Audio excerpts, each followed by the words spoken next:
Okay, good morning everyone. I hope कि सबके exams अच्छे से हुए होंगे। तो आज से हम लोग फिर से अपने पढ़ाई स्टार्ट कर रहे हैं और हम चैप्टर ले रहे हैं है सावले सपनों की याद। जाबिर हुसैन है, इसके लेखक जो हैं वो है जाबिर हुसैन। और हमारा चैप्टर है सावले सपनों की याद। पेज नंबर है आपका सब लोग निकाल लीजिए। पेज नंबर 42, पेज नंबर 42 निकाल लीजिए। 42, पेज नंबर 42। इसके जो लेखक है वो है जाबिर हुसैन और आपका चैप्टर का नाम है सावले सपनों की याद। ठीक है, तो सब लोग अपनी बुक में देखेंगे। जैसा मैंने आपको पहले बोला है कि मैं किसी से भी पूछ सकती हूँ, पढ़ने के लिए बोल सकती हूँ और कोई भी प्रश्न पूछ सकती हूँ, तो आप अपनी बुक में ध्यान दीजिएगा। ठीक है, तो सबसे पहले आता है हमारा कवि का जीवन परिचय। जो लेखक है हमारे, उनका जीवन परिचय यहाँ पे आता है। तो देखिए, जाबिर हुसैन का जन्म सन 1945 में गांव नौनही, राजगीर, जिला नालंदा, बिहार में हुआ था। तो ये बिहार में इनका जन्म हुआ था। कब हुआ था? 1945 में, 1945। ठीक है, इनका जन्म हुआ था।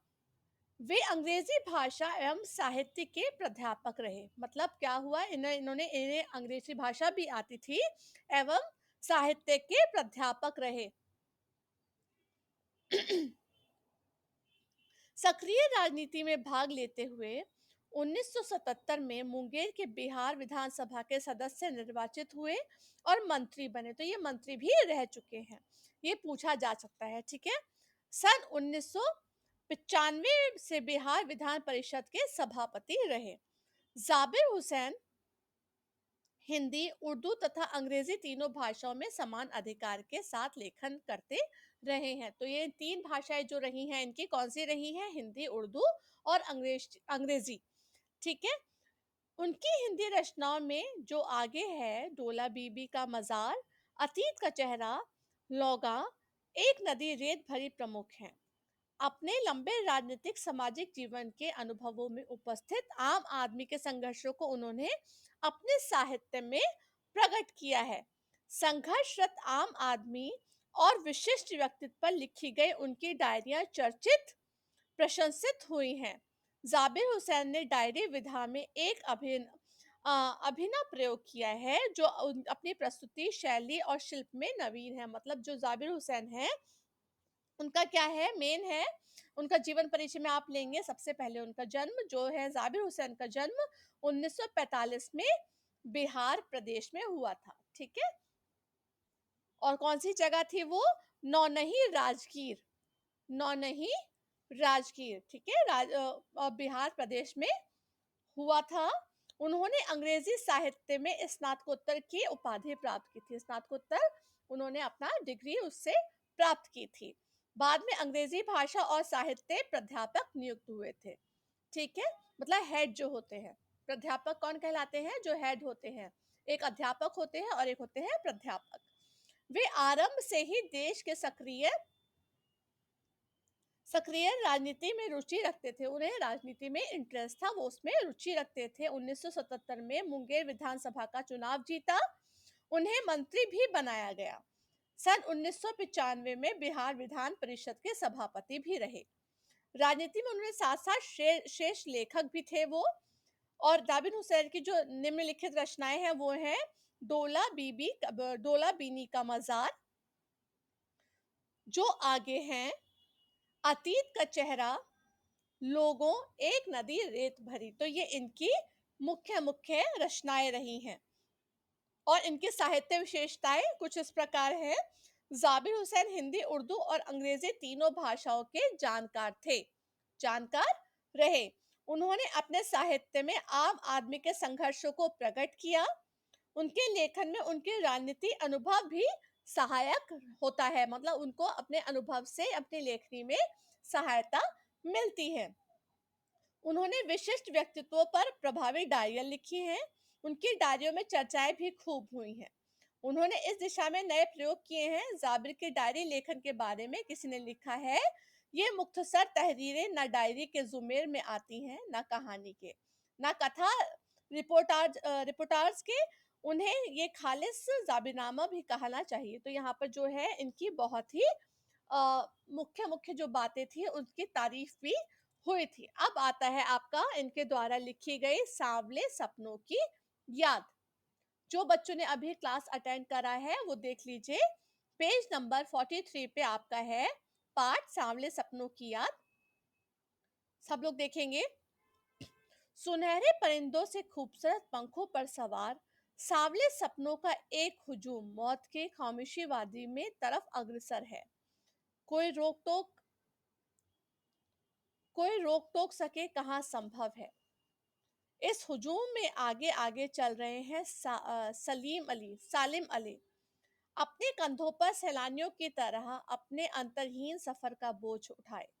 लेकिन यह सफर पिछले तमाम सफरों से भिन्न है। तो यहाँ पर उर्दू का प्रयोग हुआ है। आप भाषा को देखिए, भाषा में जो है उर्दू का भी बीच बीच में प्रयोग किया गया है। ठीक है। अंतहीन सफर का बोझ उठाए, लेकिन यह सफर पिछले तमाम सफरों से भिन्न है। भीड़ भाड़ की जिंदगी और तनाव के माहौल से सालिम अली का यह आखिरी पलायन है। अब तो वो वन पक्षी की तरह प्रकृति में विलीन हो रहे हैं, जो जिंदगी का आखिरी गीत गाने के बाद मौत की गोद में जा बसा हो।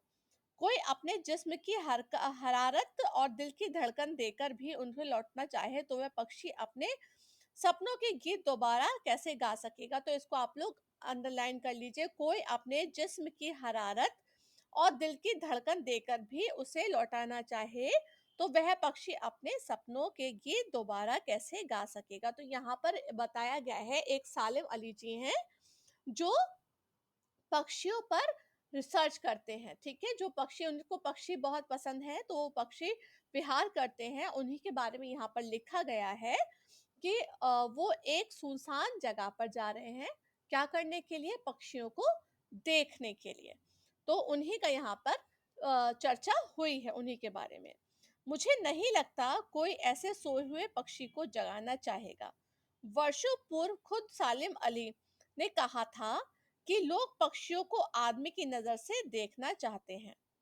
यह उनकी भूल है। ठीक उसी तरह जैसे जंगलों और पहाड़ों, झरनों और आबशारों को वो प्रकृति की नज़र से नहीं, आदमी की नज़र से देखने को उत्सुक रहते हैं।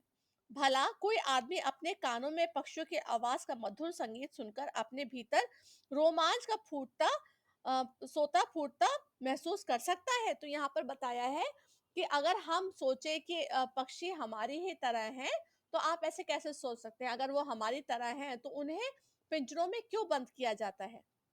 यहाँ पर उनके दर्द को बताया गया है। उनको पिंजरों में क्यों बंद किया जाता है? क्योंकि पक्षियों को और मनुष्य को, हमको, आदमियों को, सबको अलग-अलग ऊपर वाले ने बनाया है। पक्षी खुले आसमान में उड़ने के लिए बनाए गए हैं और हम लोग जिस तरीके से बनाए गए हैं, वो आप लोग जानते हो। तो उनको कैद कर कैसे कोई सकता है? तो यहाँ पर इसी विडंबना को आपके सामने प्रस्तुत किया गया है। एहसास की ऐसी एक उबड़-खाबड़ ज़मीन पर जन्मे मिथक का नाम है सालिम अली। तो सालिम अली जो हैं, वो पक्षियों के बारे में, वो पक्षी विशेषज्ञ हैं और वो उनके बारे में सब जानते हैं और वो ये सवाल करते हैं लोगों से कि अगर आप कहते हैं कि पक्षियों में जान है, पक्षी आपकी तरह हैं, तो उनको आप लोग क्यों मारते हो और क्यों कैद करते हो? पता नहीं इतिहास में कब कृष्ण ने वृंदावन में रासलीला रची थी और शोक गोपियों ने अपनी शरारतों का निशाना बनाया था। कम माखन भरे भांडे फोड़े गए थे और दूध छाली से अपने मुंह भरे गए थे। कब वाटिका में छोटे छोटे किंतु घने पेड़ों की छां का विश्राम विश्राम किया था। कब दिल की धड़कनों को एकदम से तेज करने वाले अंदाज में बंसी बजाई थी। तो यहाँ पर श्री कृष्ण का पूरा अ, चित्रण दिखाते हुए आपके सामने बताया गया है कि पता नहीं ये सब कुछ कब हुआ था। कब दिल की धड़कनों को एकदम ऐसे तेज कराने वाले अंदाज में बंसी बजाई थी और पता नहीं कब वृंदावन की पूरी दुनिया संगीतमय हो गई थी। पता नहीं यह सब कब हुआ। तो यहाँ पर बताया गया है कि उनको ये सब कुछ नहीं पता कि कब क्या हुआ था। ठीक है? लेकिन कोई आज भी वृंदावन जाए तो नदी का सांवला पानी उसे पूरे घटनाक्रम की याद दिला देगा। आप लोगों को ये घटनाक्रम याद होगा कि वृंदावन की नदी का पानी है जो थोड़ा-सा डार्क है, काले रंग का क्यों है? क्योंकि वहाँ पर एक कथा सबको बताई गई है, बचपन में बताई जाती थी कि जब श्री कृष्ण अपने सखाओं के साथ, अपने मित्रों के साथ बॉल खेल रहे थे, गेंद खेल रहे थे, तो उनकी गेंद जो थी, वहाँ पे नदी में जाकर गिर गई थी। तो उनके मित्रों ने कहा कि जाकर तुम उस गेंद को लेके आओ, लेकिन वहां पर कालिया नाग, उस नदी के अंदर कालिया नाग रहता था। ठीक है, उसका फिर जब श्री कृष्ण पानी के अंदर गए और उन्होंने कालिया नाग को अपने बस में कर लिया, उसको हरा दिया लड़ाई में, और उसको बोला कि तुम यहाँ से चले जाओ, इस नदी को छोड़कर चले जाओ। इसी वजह से वो जो पानी था वो सांवले रंग का हो गया था। ठीक है? तो वहाँ तब से वो पानी सांवले रंग का है। तो यहाँ पर बताया गया है कि ये सब कुछ पता नहीं किसी को भी कि क्या हुआ था, क्या नहीं हुआ था, लेकिन आज भी अगर कोई वृंदावन जाए और वो नदी देखे तो उसके सामने पूरा चित्र उभर कर चला आएगा। मतलब वो कहानी क्योंकि उस पानी से जुड़ी हुई है श्री कृष्ण की, तो वो सारी कथाएँ उसके सामने अपने आप ही चित्रित हो जाएँगी। हर सुबह सूरज निकलने से पहले जब पतली गलियों में उत्साह भरी भीड़ नदी की ओर बढ़ती है, तो लगता है जैसे उस भीड़ को चीरकर अचानक कोई सामने कोई सामने आएगा और बंसी की आवाज पर सब किसी के कदम थम जाएंगे। हर शाम सूरज ढलने से पहले जब वाटिका का माली सैलानियों को हिदायत देगा, तो लगता है जैसे सब कुछ क्षणभरों में वो कहीं से आ टपकेगा और संगीत का जादू वाटिका में पूरे माहौल में छा जाएगा। वृंदावन कभी भी कृष्ण की बांसुरी के जादू से खाली हुआ है क्या? तो यहाँ पर बताया गया है कि जो वृंदावन का जो सीन आपके सामने दिखाया गया है कि वृंदावन एक ऐसी जगह है कि वहाँ हर जगह आपने चाहे कृष्ण के बारे में सुना हो, चाहे ना सुना हो, लेकिन अगर आप वृंदावन पहुँच गए, तो आपको खुद ब खुद कृष्ण के बारे में हर कहानी पता चलती चली जाएगी। तो वहाँ सुबह उठने से मतलब सूरज निकलने से रात होने तक वहाँ जो-जो काम होता है, जो-जो कार्य किया जाता है, वो श्री कृष्ण की अ, कहानी को बताता हुआ ही होता है। वहाँ एक छोटे से रिक्शा वाले को भी अगर आप ले लीजिए, तो वो भी आपको पूरी कृष्ण की कहानी बता सकता है। तो वहाँ जब भीड़ सुबह ही सुबह जाती है मंदिरों में दर्शन करने के लिए या स्नान करने के लिए उस नदी में, तो उस भीड़ में ऐसा लगता है कि अभी श्री कृष्ण आएँगे और अपनी बंसी बजाएँगे और पूरे माहौल को संगीतमय कर देंगे। और जब वहाँ पर चौकीदार आता है और चौकीदार कुछ हिदायतें देता है, तब भी ऐसा महसूस होता है कि ये पूरा जो वाटिका है, श्री कृष्ण की जो वाटिका है, ये अभी पूरी संगीतमय हो जाएगी, संगीत से भर जाएगी और श्री कृष्ण अपनी बांसुरी से हम सबको मंत्रमुग्ध कर देंगे। तो कभी भी वृंदावन श्री कृष्ण के जादू से खाली नहीं हुआ। तो यहाँ पर एक प्रश्न है, जादू से खाली हुआ है क्या? मिथकों की दुनिया में इस सवाल का जवाब तलाश करने से पहले एक नजर कमजोर काया वाले उस व्यक्ति पर डाली जाए जिसे हम सालिम अली के नाम से जानते हैं। इसको आप लोग अंडरलाइन कर लीजिए कि सालिम अली कैसे लगते थे देखने में। एक नजर कमजोर काया वाले उस व्यक्ति पर डाली जाए जिसे हम सालिम अली के नाम से जानते हैं। यहाँ तक इसको अंडरलाइन कर लीजिए। उम्र को शती तक पहुंचने में थोड़े ही दिन तो बच रहे थे। संभव है शती मतलब 60 साल। ठीक है? तो यहाँ पर बताया है उम्र को शती तक पहुंचने में थोड़े दिन तो बच रहे थे। संभव है लंबी यात्राओं की थकान ने उनके शरीर को कमजोर कर दिया हो और कैंसर जैसी जानलेवा बीमारी उनकी मौत का कारण बनी हो। लेकिन अंतिम समय तक मौत उनकी आंखों में वह रोशनी छीनने में सफल नहीं हुई जो पक्षियों की तलाश और उसकी हिफाजत में प्रति समर्पित थी। सालिम अली की आंखों पर चढ़ी दूरबीन उनकी मौत के बाद ही तो उतरी थी। तो यहाँ पर बताया है जो सालिम अली हैं, जो उनको पक्षी इतने ज़्यादा पसंद थे कि वो उन्होंने अपना पूरा जीवन उन्हीं इसी चीज़ को समर्पित कर दिया। वो एक अच्छे राजनैतिक भी थे, लेकिन उसके अलावा वो एक पक्षी प्रेमी, पशु-पक्षी प्रेमी भी थे। तो वो क्या करते थे, उनके गले में हमेशा एक दूरबीन टंगी रहती थी, जिससे वो अ, छोटे-छोटे पक्षियों को देखने में सहायता होती थी उनकी, ठीक है? तो यहाँ पर बताया है कि सालिम अली जो देखने में है बहुत कमज़ोर काया के, दुबले-पतले से बूढ़े व्यक्ति हैं, जो अब बिल्कुल रिटायरमेंट की एज पर आ चुके हैं, लेकिन उनकी आँखों से वो चमक कोई नहीं छीन सकता, जो चमक उन्हें पक्षियों को देखने में मिलती है। और जो दूरबीन है, वो उनके गले से तभी उतरेगी, जब उनकी मृत्यु होगी। तो यहाँ ये बोल रहे हैं कि इतना ज़्यादा उनका प्रेम था पक्षियों के प्रति कि वो हर समय अपने गले में दूरबीन टाँगे रहते थे और पक्षियों को देखने के लिए जगह-जगह का भ्रमण करते रहते थे और उस भ्रमण के कारण वो अब थक चुके थे। लेकिन उनके जो आँखों की चमक थी वो आज भी उतनी ही बरकरार थी, उसी तरीके से बरकरार थी जैसे उनकी पहले दिन पक्षियों को देखने में रही होगी। उन जैसा बर्ड वॉचर मतलब चिड़ियों को देखने वाला, ठीक है? शायद ही कोई हुआ हो। लेकिन एकांत क्षणों में सालिम अली बिना दूरबीन भी देखे गए हैं।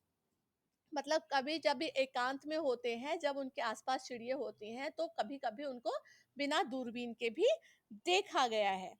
दूर क्षितिज तक फैली ज़मीन और झुके आसमान को छूने वाली नज़रों में कुछ-कुछ वैसा ही जादू था, जो प्रकृति को अपने घेरे में बाँध लेता। सालिम अली उन लोगों में से थे, जो प्रकृति के प्रभाव में आने के बजाय प्रकृति को अपने प्रभाव में लाने में कायल होते हैं। तो यहाँ पर बताया है कि सालिम अली उन लोगों में से थे, उस ऐसा उनका व्यक्तित्व था कि वो प्रकृति के प्रति आत्मविभोर तो रहते थे, मतलब उनको प्रकृति अच्छी तो लगती थी, लेकिन उनका व्यक्तित्व ऐसा था कि वो अपने आसपास ऐसा माहौल बना लेते थे कि प्रकृति खुद उनके पास चली आती थी। जैसे उनका स्वभाव जो था, वो पशु पक्षी प्रेमी थे, तो खुद ब खुद चिड़िया उनके पास चली आती थी। तो यहाँ पर यही बताया गया है कि प्रकृति खुद उनके पास चली आती थी। प्रकृति उनकी प्रेमी थी, वो प्रकृति प्रेमी तो थे ही, लेकिन प्रकृति भी उनकी प्रेमी थी। उनके लिए प्रकृति के हर तरफ एक हँसती खेलती रहस्य भरी दुनिया पसरी थी। रहस्य भरी क्यों? क्योंकि अगर आप जितना भी जंगल के अंदर जाएँगे और कुछ खोज करने की कोशिश करेंगे, तो आपको कोई ना कोई एक ऐसी प्रजाति देखने को मिल जाएगी, जो आपने उससे पहले कभी नहीं देखी होगी। तो यहाँ पर इसीलिए उसको रहस्यमयी दुनिया बोला गया है। यह दुनिया उन्होंने बड़ी मेहनत से अपने लिए गढ़ी थी। उनके गढ़ने में उनकी जीवन साथी तहमीना ने काफ़ी हद तक मदद पहुँचाई थी। उनकी जो वाइफ़ का नाम था तहमीना, इसको अंडरलाइन कर लीजिए, पूछा जा सकता है, ठीक है? तो यहाँ बोला है कि ये जो उनकी दुनिया थी, वो उन्होंने बहुत ही मेहनत से बनाई थी। क्योंकि जब वो एक प्राध्यापक भी रह चुके हैं, वो एक राजनीतिक भी रह चुके हैं, राजनीतिज्ञ भी रह चुके हैं और उसके साथ वो एक बर्ड वॉचर भी रह चुके हैं, तो उन्होंने जो अपनी दुनिया थी बहुत मेहनत से बनाई थी। और उसमें उनका साथ किसने दिया था? उनकी जीवन संगिनी जो थी, वो थी तहमीना ने काफ़ी हद तक उनकी मदद की थी। तहमीना स्कूल के दिनों में उनकी सहपाठी रही थीं। तो ये दोनों साथ में पढ़े थे।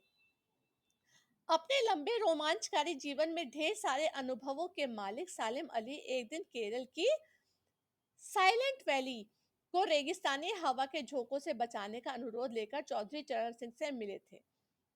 वे प्रधानमंत्री थे। प्रधानमंत्री कौन थे? चौधरी चरण सिंह। तो इनसे जाकर मिले थे सालिम अली। क्यों मिले थे? चिड़ियों के जीवन के हित के लिए जाकर मिले थे। साइलेंट वैली को रेगिस्तानी हवा के झोंकों से बचाने के लिए उनका अनुरोध लेकर चौधरी चरण सिंह से मिले थे, जो प्रधानमंत्री थे। चौधरी साहब गाँव की मिट्टी पर पड़ने वाली पानी की पहली बूंद का असर जानने वाले नेता थे। जो चौधरी साहब थे, उनका भी जो ताल्लुक था, वो क्या था? गाँव से था। उनकी भी जो जड़ें थीं, जो मज़बूत जड़ें, वो गाँव से जुड़ी हुई थीं, इसलिए वो जानते थे कि ये जो प्रकृति है हमारे लिए कितनी ज़रूरी है और इसको हाँ, सहेज के रखना हमारे लिए कितना आवश्यक है। तो यहाँ पर यही बताया है, चौधरी साहब गाँव की मिट्टी पर पड़ने वाली पहली बूंद का असर जानने वाले नेता थे। कैसे? क्योंकि वो खुद गाँव के थे।